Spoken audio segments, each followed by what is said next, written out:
Purtroppo i tempi sono troppo stretti.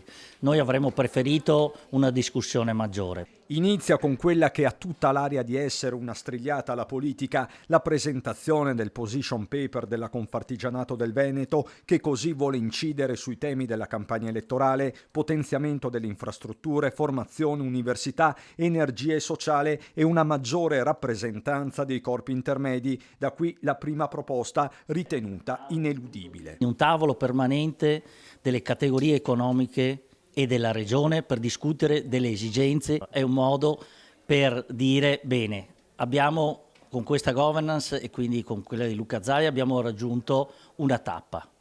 Adesso, da qua in avanti, considerando la situazione economica e le esigenze, c'è bisogno di cosa? Noi l'abbiamo elencato tutto.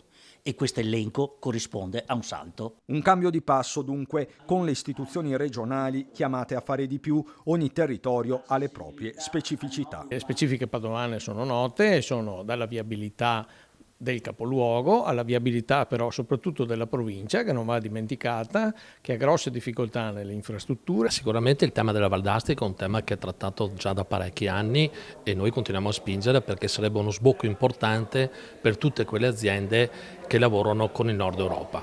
Auspicabile da parte nostra che ci sia un assessorato alla montagna per un dialogo costante, proficuo e privilegiato tra la montagna e la regione. Trasversale quanto urgente il tema della manodopera e del rapporto con i giovani.